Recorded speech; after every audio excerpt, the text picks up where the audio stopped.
finally, I was like, okay, maybe I'll go to AA and maybe things will be different. At the insistence of my therapist, and I went.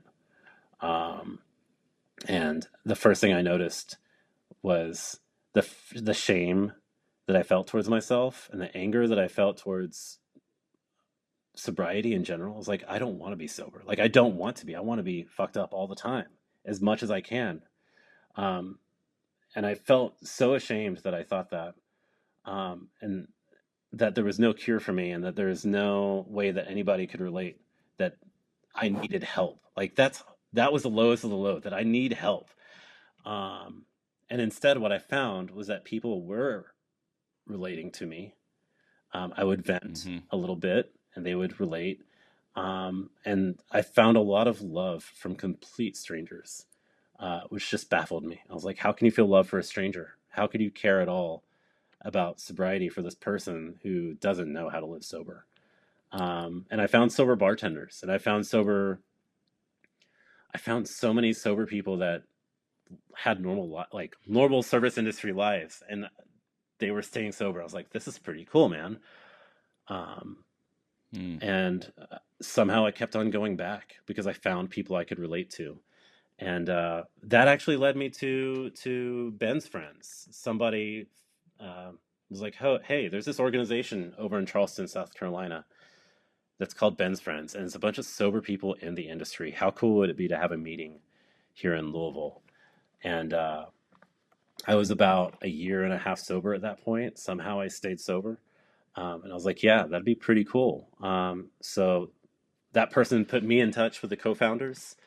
Um, and that was 2019, August of 2019.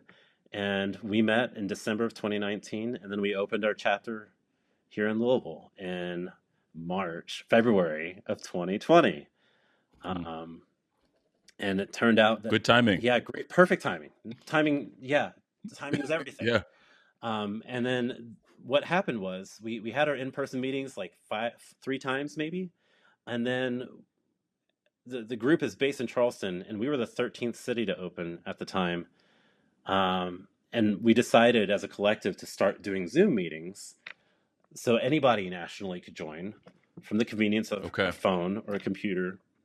Everybody's restaurants were shut down, and we started meeting just every day at 1 p.m. Eastern. And then um, it was really intimidating meeting like celebrity chefs who were sober. At least it was for Mm. me. But being able to share the fear that we had in 2020 is nothing seemed to be going right. Everything seemed to be going wrong, but at least we had some sobriety. Um, and we stayed connected. And my relationship with Ben's friends has totally changed in a good way. The Louisville chapter has stayed active. We kept Zoom meetings going, and eventually we came back to in person. And I've grown to help out more and more in the online community that we've grown. We went from having just 7 meetings a day or 7 meetings a week with one a day to having, gosh, close to 17 meetings a week. And now we Oh. have 20, 20, maybe 22 chapters in person. Um, and it's just really cool to see how I could go from being a hopeless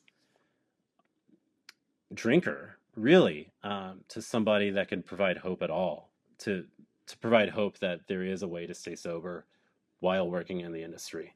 And I did that all while staying at that job as a at a bourbon bar.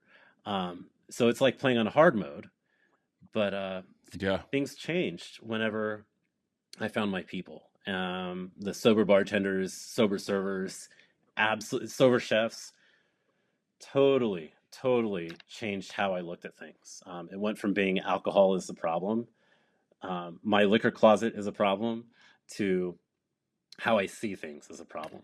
And Mm. I wanted to be able to stop justifying all my lies.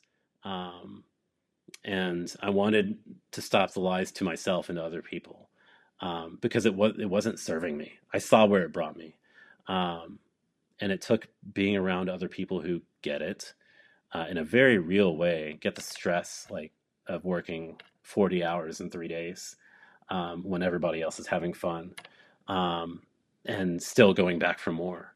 It took being around those people who get it and want it for me to want it and to understand it. And it's a continual conversation. I think that's the beautiful thing about recovery is that it's not something I do in a vacuum. I don't just stay sober in my room. I do it. I stay sober day by day by talking about what's on my mind, listening to other people who talk about what they have on their mind, and not necessarily figuring it out, but talking about it really helps. It turns out, like, actually learning, it's taught me about myself. And the sobriety I have today is not the sobriety I had a year ago, and it's not the sobriety I had 5 years ago or 6 years ago, and it's something I'm really grateful for.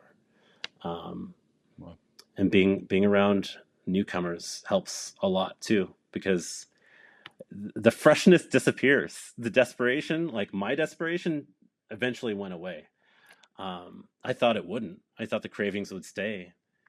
And they did. My cravings stayed for like 9 months, but that desperation eventually leaves. And hanging around newcomers helps me keep my cardinal directions aligned. Like, it helps me realize, yeah, shit does get really bad. It can get really bad. It does get really bad, and it will if I go back.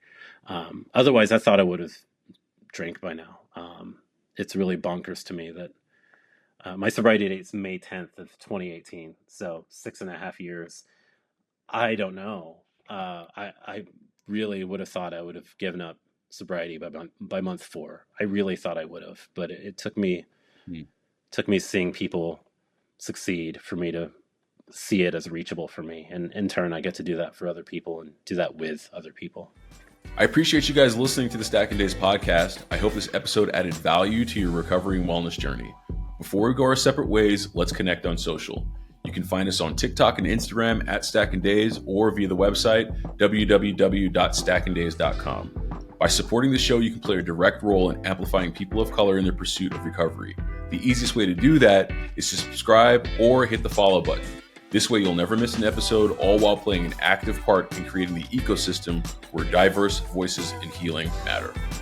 This show is for the purpose of education and connection and is not a replacement for therapy or recovery care. For more information on the resources and support available, take a look at SAMHSA and some other resources shared in the description. Until we meet again, be well, one day at a time.